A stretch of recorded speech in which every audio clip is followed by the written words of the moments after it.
네, 선생님들 좀 쉬셨습니까? 자, 그러면 또 3번 들어가겠습니다. 3번 문제는 제 모의고사 3회 모의고사 B의 9번에 적중했습니다. 그대로. 1번만 어휘다양도만 적중했어요. 그 밑에 반응적 상호작용은 관련 개념으로는 있는데 그건 적중했다고 말씀 못 드려요. 답을 그걸로 안 만들었으니까. 그리고 2번 문제는 사회 모의고사 B의 3번 문제 그대로 적중했습니다. 가소현상. 자, 보겠습니다. 3번의 1번. 3번의 1번은 선생님 어휘다양도입니다. 어휘다양도라고 써도 되고요. 만약에 분석이라고 표현해서 마음이 좀 불안하셔가지고 어휘다양도 분석이라고 쓰셔도 괜찮습니다. 괜찮습니다. 그리고 동그라미 2번. 동그라미 2번은 선생님 반응적 상호작용 전략입니다. 반응적 상호작용 전략. 그리고 이거 교과서마다 좀 용어가 많이 달라요. 반응적 대화 양식, 반응적 상호작용 대화 전략. 다 상관없습니다. 자, 그런데 되게 재밌는 건요. 아까 제가 말씀드릴 때 초등 문제 되게 친절하다 그랬죠. 그죠? 되게 친절하죠. 왜 친절한지 말씀드릴게요. 첫 번째 동그라미 공동관심 형성하기입니다. 두 번째 동그라미 공동관심 형성하기입니다. 여기까지 딱 맞아 떨어져요. 근데 세 번째 상호적 주고받기 괜찮아요. 네 번째 평행적 발화기법. 그래서 이런 것들이 퉁쳐서 뭐라고 합니까? 가장 큰 범주를 물어본 겁니다. 친절한 거예요. 얼마나 친절해요. 다른 데로 새지 않게끔. 그래서 반응적 상호작용 전략 하시면 됩니다.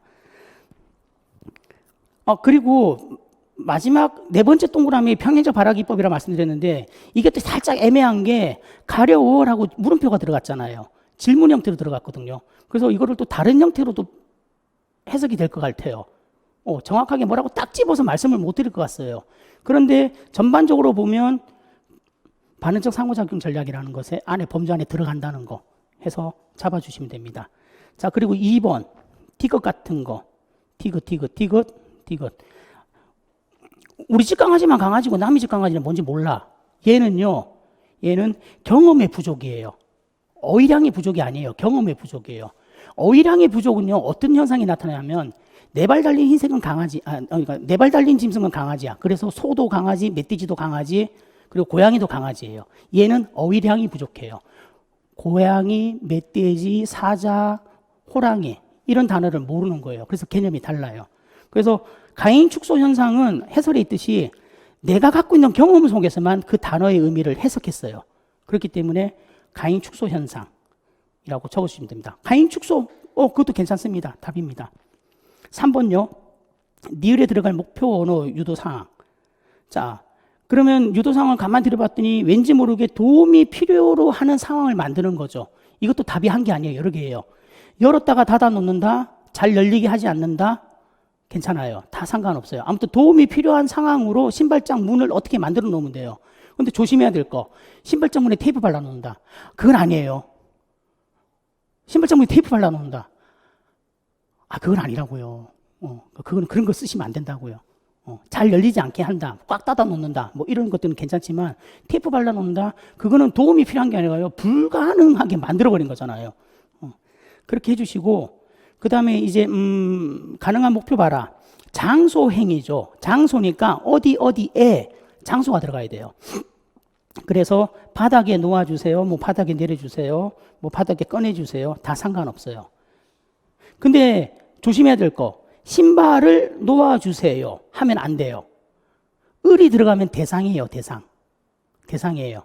목적어가 들어가면 대상이에요. 그래서 신발을 놓아주세요는 안 돼요. 그냥 바닥에 놓아주세요. 그러면 또 이런 질문이에요. 선생님 놓아주세요는 두 개잖아요. 놓다와 주세요. 두 개의 동사가 엮였잖아요. 근데 재밌는 게 의미적으로 놓아주세요는 하나의 행위예요. 하나의 동사예요. 의미적으로 놓아주세요. 하나의 행위예요. 그래서 그거를 하나의 행위로 잡으시면 돼요. 놓아주세요지만 동사가 두 개 있지만 하나에 퉁쳐서 의미적으로 한 개의 행위 동사로 볼 수 있다. 저기 김영태 교수님 책에 나와 있어요. 보시면. 자, 그리고 이제 4번 가겠습니다. 자, 4번 이거 이해 잘 하셔야 됩니다. 4번. 자, 은수 특성 보십시오. 자, 시력에는 이상 없습니다. 시력에 이상 없다. 글자를 파악할 줄 안다. 그러니까 활자를 볼 줄 안다. 그냥 신경 쓰지 마세요. 그냥 시력이 이상 없다. 그냥 버리세요. 버리시고 두 번째 동그라미. 듣기와 말하기에 어려움이 없다.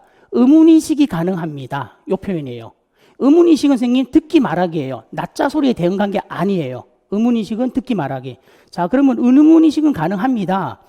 그런데 북에서 비읍을 기구로 바꾸면 국이 된다는 것을 알지 못합니다.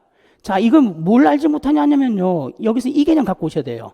의사소통이 변별자치 접근법이 선생님 보시면 선생님들 공부하신 거 채소 대립상 개념을 갖고 오세요. 채소 대립상 음소가 하나만 달라져도 말의 뜻이 달라진다. 말의 의미가 달라진다. 말의 의미가 달라진다. 단어의 의미를 안다. 단어 인지가 된다는 얘기예요. 그죠? 근데 여기서는 일단은 비읍과 기역의 낮자를 몰라요. 구별할지 몰라요. 그리고 낮자 소리 대응 관계도 몰라요. 그러니 당연히 단어 인지가 안 돼요. 그러면 낮자 소리 대응 관계로 읽을 수 있는 능력이 뭐다? 해독, 음독, 작년에 나왔죠. 그죠? 그러면 동그라미 이응은요, 해독이 안 된다는 얘기예요. 해독이 안 된다는 얘기예요. 동그라미 네 번째, 장구를 가구를 읽고 의미를 이해하는데 어려움이 있다. 자, 해독도 안 돼요. 단어의 의미도 파악이 안 돼요. 퉁 쳐서 묶으면 단어 인지가 안 돼요. 자, 이제 이렇게 생각하셔야 돼요, 선생님. 단어 인지를 두 개로 나눠서 선생님들 개념을 받아들여야 돼요. 하나는 낮자 소리 대응 관계로 그러니까 음소, 자음과 모음의 차이로 다른 글자가 된다는 사실 하나, 그걸 아는 게 해도, 그래서 다른 글자가 돼서 그 그러니까 음소가 달라져서 다른 글자가 된다. 다른 글자의 각각의 의미를 안다. 단어의 의미를 안다. 해서 두 개 묶어서 단어인지. 그럼 이렇게 돼요. 의문인식, 해독, 적어 드릴게요.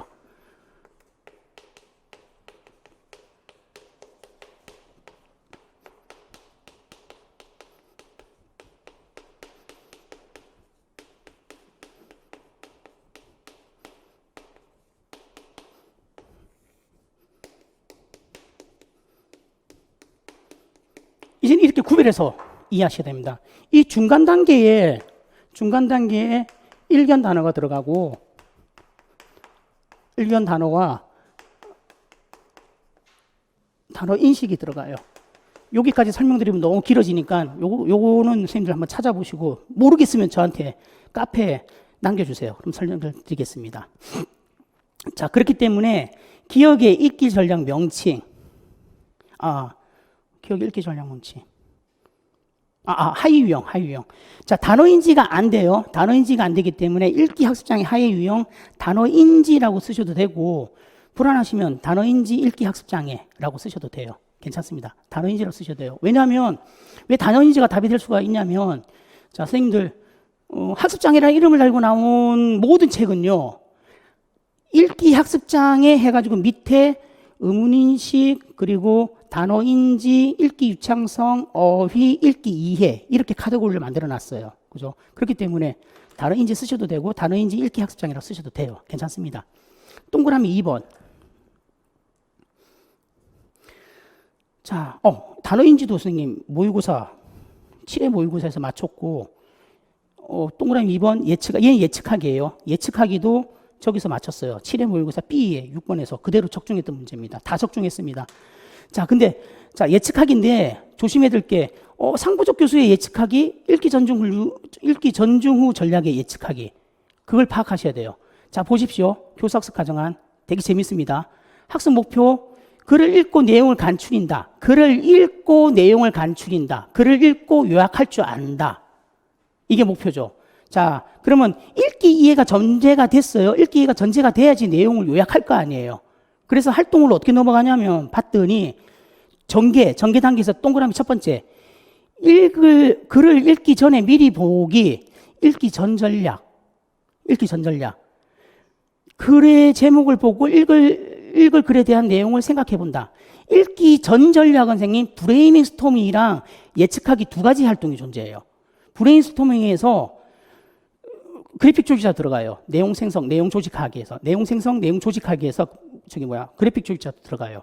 그래서 여기는 읽기 전 전략으로 지금 요약하기 기술이 사용됐어요. 그러면 이제 박스 중량 밑에 글을 읽고 중심 내용 파악하기, 읽기 중 전략. 이건 전체는 읽기 중 전략이에요. 읽기 중전략. 그러면서 중심 내용을 파악한다. 그리고 그 밑에 동그라미 글의 구조에 대해서 얘기한다. 중심 내용 파악하기, 글의 구조에 대해서 알기. 읽기 중전략. 글의 구조에 파악할 때 두 가지 글, 이야기글, 설명글. 이야기글은 이야기 문법으로 구조화시킨다. 설명글은 저거 나열식 여기 있죠. 그 글의 구조 해가지고 어디 갔어? 어이구야. 설명글의 구조 해가지고요. 읽기 중전략, 서술식 구조, 나열식, 열거식 구조, 대조, 비교 대조 구조. 이런 식으로 설명글의 구조를 만들어낸다. 그래서 거기까지가, 그래서 그 구조를 그래픽 조작 형태로 제시했다. 읽기 중전략. 그러면 읽기 후 전략은요. 정리 단계 보십시오. 읽기 이해 질문 만들기. 내용을 요약하기 위해서 질문 만들기 전략. 읽기 후 전략. 그리고 요약하기, 읽기 후 전략. 그래서 읽기 전중 후 전략이 그대로 반영이 됐습니다. 그대로 반영이 됐습니다. 예, 읽기 이해, 읽기 전중 전략의 가장 샘플로 잡을 수 있는 문제예요. 정말 친절하게 잘 만들어 주셨어요.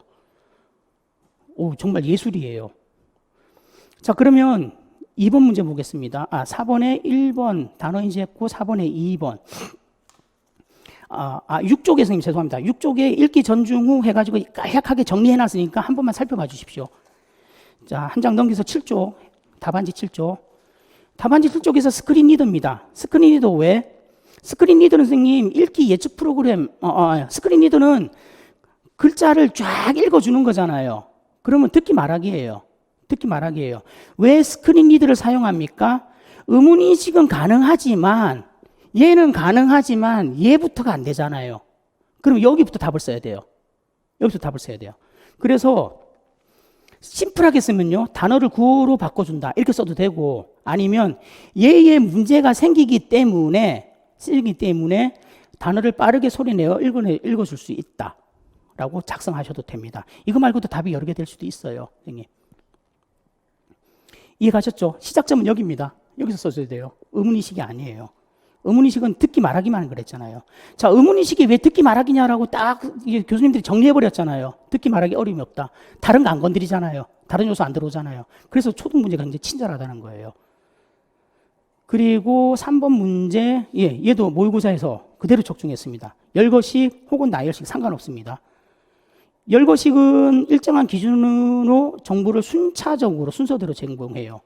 범주별로 큰 범주, 악기의 종류, 타악기, 현악기, 간악기, 타악기의 종류, 장구, 쿤북 이런 식으로 나열하듯이, 열거하듯이. 그래서 설명글 구조의 열거식. 자, 근데 여기서 이런 질문해 주셨어요. 선생님 이거 계층형 아니에요? 그래픽 조직자의 유형으로 물어보면 계층형이에요. 그럼 그러니까 질문이 달라져요. 이거예요. 여기서는 설명글의 구조라고 물어봤으니 열거식 구조, 나열식 구조가 답이 되는 거고 만약에 여기서요. 이렇게 물어봐요. 자, 밑에 제시된 설명글의 구조를 어떤 유형의 그래픽 조직자로 나타냈습니까? 그래픽 조직자의 유형으로 물어보면 계층형이 답이 되는 거예요. 선을 그어야 돼요, 선생님. 그래서 명확하게. 그러면 안 헷갈려요. 자, 그 다음에 3번. 그걸 빼놓구나. 자, 내용을, 타악기에 대한 내용을 근거를 해서 뒤에 해당되는 질문. 문자적, 사실적 이해 질문 만들기. 사실적인 질문, 이해 질문 만들기. 그러면 두 가지 방법이에요. 타악기의 특징이 무엇입니까? 설명할 수 있습니까? 이렇게 물어보든지, 타악기의 종류가 무엇입니까? 라고 물어보든지. 그럼 선생님 타악기만 돼요? 아니요, 현악기 돼요. 간악기 돼요. 똑같이 돼요. 특징이 무엇입니까? 물어보든지, 종류가 무엇입니까? 물어보든지. 그죠? 그렇게 적으시면 됩니다. 자, 5번 가볼까요?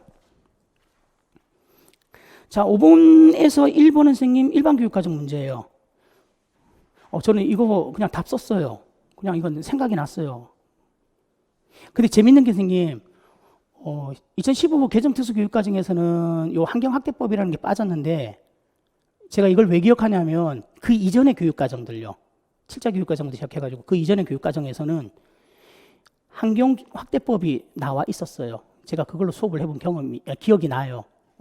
근데 15년 개정 특수교육과정에는 그 내용이 없어요. 그리고 일반 교육과정, 사회과 교육과정 내용이 구성하는 대표적 원리 해가지고 환경학대법, 통합, 지역화 적어놨죠. 그죠? 그냥 하나 적어놨어요. 생각이 나길래. 이거는 일반 교육과정 문제고, 예, 방위표, 기호화법내. 예. 넘어가시면 돼요. 2번 볼게요. 2번.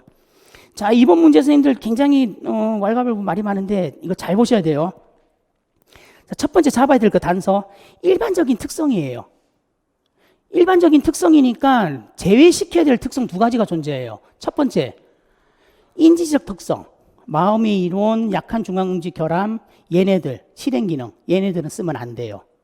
안 돼요. 걔네들은 인지적 특성이에요. 두 번째, DSM-5 진단기준. 걔들은 의학적인 모델로 들어와서 아마 진단기준이라고 표현할 거예요. 진단기준. 그래서 처음에 저도 실수를 했는데 사회적 의사소통과 사회적 상호작용의 지속적인 결함, 제한적이고 반복적인 행동, 관심 또는 활동 패턴. 이 두 개도 쓰면 안 돼요. 안 돼요. 왜? 진단기준. 일반적인 특성 아니잖아요, 얘는. 의학적으로 진단기준이죠. 이거 두 개 빼고. 그럼 뭘 써요? 자, 니은 보세요. 상황 이야기, 파워카드. 상황 이야기는 선생님, 자폐아동의 시각적 강점을 활용한 교육입니다. 중재법입니다라고 상황 이야기 첫 줄에 써 있어요. 그리고 파워카드는 장애아동이 갖고 있는 특별한 관심 영역을 활용한 겁니다라고 첫 줄에 써 있어요. 개념 첫 줄에. 그때 이 두 개가 답이에요. 시각적 강점과 특별한 관심 영역, 일반적인 특성. 여기에 적용돼. 그렇게 잡아주시면 됩니다. 잘 이해가 안 가시면 게시판에 글 남기십시오. 설명해 드릴게요. 자, 그리고 얘 이제 5번에 3번요. 얘도 모의고사 저희 5회 모의고사에서 맞췄어요. 근데 요구하기만 맞췄어요. 자, 여기서 자, 디귿에 근거해서 디귿이요. ABC 분석에 근거해서 여기에 적용한 니을의 기능. 니을의 기능이요. 니을의 기능, 대체행동의 기능입니다. 자, 근데 여기는 가만히 보시면 저거예요. 기능적 의사소통 차별 강화 관점이에요. 기능적 의사소통.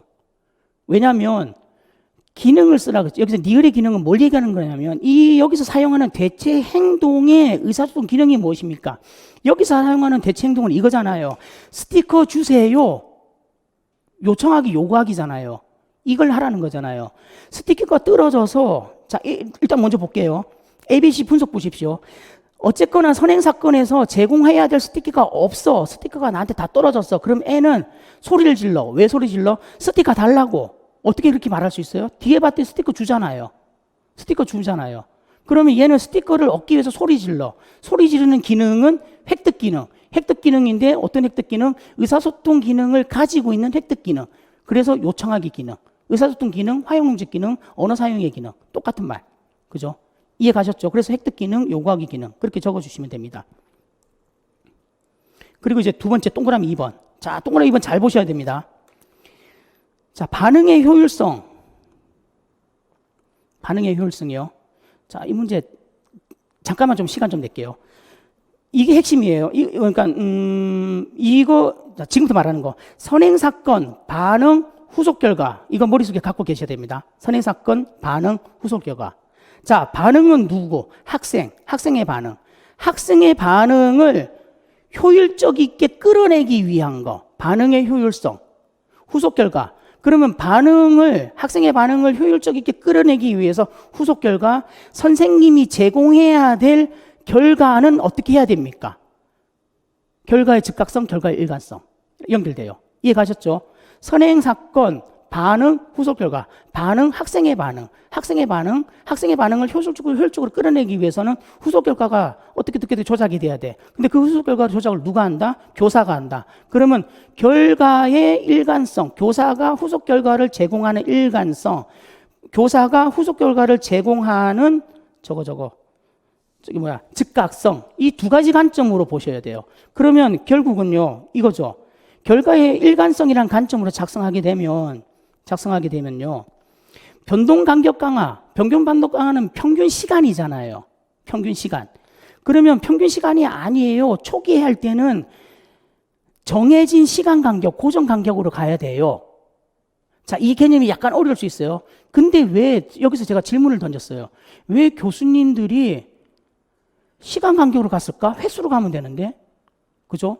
횟수로 가면 되는데. 그냥 표적 행동 횟수로 가면 되는데 왜 시간 간격을 가져왔을지 가만히 생각해 보니까 이거예요. 횟수로 가져오면 이렇게 표현이 돼요. 대체 행동을 할 때마다 강화를 줍니다. 연속 강화. 대체 행동을 할 때마다, 요구하기를 할 때마다 스티커를 줍니다. 연속 강화. 연속 강화로 빠질 수가 있다고요. 그거를 막으려고 변동 간격, 시간 간격으로 가져온 것 같아. 자, 그러면 이렇게 생각하면 돼요. 자, 심플하게 생각해요, 이제부터. 변동 간격을, 선생님, 변동 간격을 5분에도 줄 수 있고, 1분에도 줄 수 있고, 만약에 평균 시간 5분 잡으면 3분에도 줄 수 있어. 그런데 고정 간격, 그 행동을 하고 나서 일정한 시간이 지난 다음에 반드시 줘야 돼. 반드시 줘야 돼. 그럼 이 반드시라는 용어에 한번 초점 맞춰보세요. 초점 맞추면, 그러면 학생이 요구하기 반응을 계속 꾸준하게 하기 위해서는 초기 단계에 그 반응을 하면 일정 간격, 1초든 2초든 3초든 4초든 일정 간격 5초 안에 준다. 3초 안에 준다. 분으로 가지 말고 1초 안에 준다. 그러면 주는 내용이 일괄적이어야 된다. 자, 밑에 해설의 선생님 보십시오. 결과의 즉각성이 답이 안 될 수 없는 이유가 뭐냐면 결과의 즉각성은 더 빨리 원하는 결과를 가져와요. 그럼 이거예요. 자, 스티커가 떨어졌습니다. 반응. 문제 행동을 했어. 소리 지르기를 했어. 소리 지르기 했더니 스티커를 잘 줘. 스티커 주세요라고 말을 했어. 스티커 잘 안 줘. 한참 이따 줘. 그러면 소리 지르기가 더 애한테는 얻기가 편하겠죠. 후속 결과 얻기가 편하겠죠. 그러면 얘는 소리 지를 거예요. 그러니까 이거예요. 결과의 즉각성을 따질 때는 문제 행동으로 해서 후속 결과를 빨리 얻습니까? 대체 행동, 요구하기, 의사소통 기능으로 원하는 강화물을 빨리 얻습니까? 문제 행동과 대체 행동 간의 비교. 이게 즉각성. 일관성은 여기서는 반응 횟수라고 적혀 있는데 반응의 횟수를 선생님 1초라고 생각해 보라니까요. 스티커 주세요라고 했어. 그러면 스티커 주세요라는 요구하기 행동, 긍정적인 행동, 대체 행동을 향상시키기 위해서는 초기 단계는 1초 안에 줘. 1초 안에 줘. 그러다가 시간이 지나면 5초 안에 줘. 6초 안에 줘. 아니면 평균적으로 줘. 그렇게 잡으시면 돼요. 자, 그래서 그러니까 답을 작성하면요. 첫 번째 동그라미. 교사가 교체 기술에 대해서 일관된 반응을 하지 않는다면 아동은, 성균은 원하는 것을 얻기 위해서 문제 행동을 할 것이다. 이 문장 하면 선생님 좀 더 이해가 빠를 수 있어요. 두 번째, 대체 행동 교수 초기 단계에는 교체 기술에 대한 일관된 반응을 통해서 문제 행동이 발생되지 않도록 해야 된다. 그래서 결과의 일관성 관점에서 작성을 해 주셔야 합니다. 이것도 선생님 만약에 잘 이해하시면 남겨주세요. 그럼 제가 자세하게 설명드릴게요. 왜냐하면 오늘은 막 분석 깊게 들어갈 수 있는 상황이 아니라서. 예. 자, 그리고 6번 문제 보겠습니다. 6번 문제 적대적 반응장애, 얘도 모의고사 6회 모의고사에서 맞췄어요. 자, 6번 문제 선생님 속을 수 있는데 일단은 적대적 반응장애 GO의 특성에서 쭉 나와 있는 거 선생님 DSM-5에서 적대적 반응장애의 진단 기준들이에요. 쭉 나와 있어요. 그 진단 기준 그대로 썼어요. 교수님들이 그대로 옮겨놨어요. 빠진 거는 보복적인 행동이라는 진단 기준이 빠졌어요. 그것만 빠지고 그대로 옮겨놨어요. 자, 그리고 다를 볼게요. 동그라미 2번은 방가루 2번은 일반 교육과정 문제예요. 도덕과 문제예요. 방가루 3번만 가요. 자, 방가루 3번에서 잘못 생각하면 선생님 분노 조절 프로그램에 관해서 써버릴 수가 있어요. 저도 잠깐 속았어요. 답 쓰고 나서 다시 봤더니 합리적 신념이 들어가 있네. 그죠? 그래서 얘는요. REBT 논박이라는 개념으로 작성해 줘야 돼요. 그래서 조심해야 될 거예요. 이거는 정말 조심해야 돼요. 3번 문제를 작성할 때는 반드시 무슨 단어 3가지가 들어가야 되는데 논박, 비합리적 신념, 합리적 신념 요 3개 용어가 인출 단서가 반드시 들어가야 돼요. 빠지면 안 돼요. 그래서 가장 깔끔한 문장으로 제가 만들어내면 이거예요. 논박을 통해 학생이 자신의 비합리적 신념을 인식하고 합리적 신념으로 바꿀 수 있도록 지도한다. 이 문장이에요. REBT는 논박, 비합리적 신념, 그리고 합리적 신념. 이렇게 가야 돼요. 이거요, 선생님, 기출된 문제예요. 이전에 기출 문제예요. 그래서 그때 제가 설명했던 문장도 이 문장이었어요. 반드시요, 논박, 비합리, 합리적 다 들어가야 돼요. 자, 그리고 이제 동그라미 2번. 자기말이니까 나지시법인가? 나안내법인가? 잠깐 정확한 용어 자기말. 얘는요, 두 가지 관점으로 써도 돼요. 철수 때문에 진 게 아니야 라고 써도 되고요. 왜냐하면 위에 계속 철수가 언급이 됐잖아요.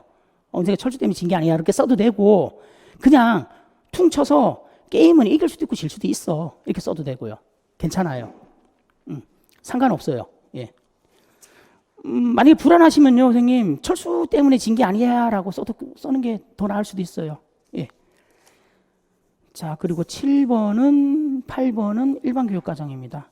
8번에서 그냥 우스갯소리로 방가로 3번, 동그라미 2번요, 공정무역이에요, 공정무역. 제가 왜 그 용어를 하냐면 애들 커피 교육하다가 커피의 공정무역, 그거를 좀 봐서 그래요. 자, 일단 A는 여기까지 마치고 잠깐 쉬었다가 선생님 또 진행하겠습니다.